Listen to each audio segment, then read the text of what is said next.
नमस्कार दोस्तों, स्वागत है आपका हमारे चैनल एक्सेलरेट फिजिक्स के डाउट सेक्शन में। क्वेश्चन फ्रिक्शन से है। A small block of 2 kg rests on the top at the front end of a 5 meter long block of mass 5 kg resting on a smooth surface. A force of 49 Newton acts on the lower block. If the coefficient of friction between the blocks is 0.1, find the time taken by the smaller block to fall off from the lower block. Friction है मतलब forces हैं, तो हम लोग free body diagram बनाएंगे। उसके पहले simple diagram, घटिया डायग्राम के लिए सॉरी दोस्तों।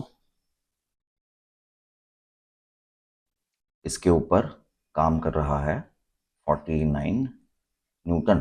फ्री बॉडी डायग्राम बनाते हैं पहले 2 kg का। इस क्वेश्चन को दो तरीके से सॉल्व किया जा सकता है। सिंपल वाला जो तरीका है वो है अगर हम सूडो फोर्स अप्लाई करें तो इधर सूडो फोर्स, सामने की तरफ फ्रिक्शन नीचे वाले ब्लॉक की वजह से, और ये लंबा वाला ब्लॉक 5 मीटर का, इसके ऊपर पीछे की तरफ फ्रिक्शन लगेगा, सामने की तरफ 49 न्यूटन। सूडो फोर्स के लिए हमको चाहिए एक्सेलरेशन, और 2 kg वाला ब्लॉक जब तक 5 kg वाले ब्लॉक से गिरता नहीं है तो दोनों एक साथ चलेंगे। तो इसका मतलब 45 न्यूटन इक्वल टू 5 + 2a।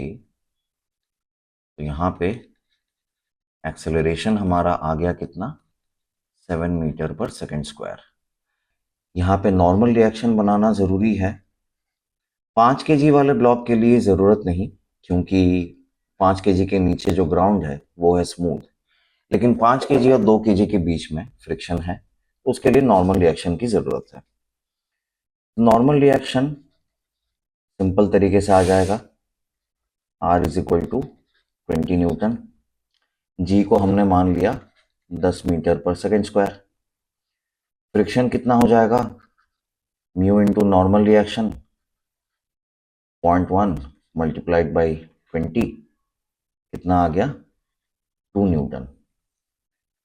अब इनका हम निकालते हैं इक्वेशन। 5 kg वाले की ज़रूरत है नहीं, 2 kg को कितना चलना है, 5 मीटर पीछे की तरफ। सूडो फोर्स निकालना था तो वो हो जाएगा 2 × 7, 7 मीटर पर सेकेंड स्क्वायर एक्सेलरेशन आया, तो ये हो गया 14 न्यूटन। तो हमको निकालना है कि 5 kg ब्लॉक के रेस्पेक्ट में 2 kg वाला ब्लॉक कितना आगे जाएगा। तो 5 kg के ब्लॉक के रेस्पेक्ट में 2 kg वाले ब्लॉक का एक्सेलरेशन मान लेते हैं a1। फ्रिक्शन तो काम करेगा ही करेगा, तो इसको अगर फर्दर अप्लाई करें तो 14 - 2 = 2a1। यहाँ से आ गया a1 = 12/2, दैट इज 6 मीटर पर सेकेंड स्क्वायर। तो ये है रिलेटिव एक्सेलरेशन 2 kg वाले ब्लॉक का 5 kg के रेस्पेक्ट में। अब टाइम निकालना है तो सिंपल S = ut + ½ at² लगाओ। S कितना है, 5 मीटर। एक्सेलरेशन तो आ ही गया 6 मीटर पर सेकेंड स्क्वायर। अप्लाई करते हैं तो 5 = 0 × t, ये पता नहीं है, ½ × 6 × t²। तो ये हो गया 5 = 3t²। यहाँ से हमको टाइम कितना मिला, √5/3 सेकेंड्स आएगा हमारे पास, 1.29 सेकेंड। ये है आंसर।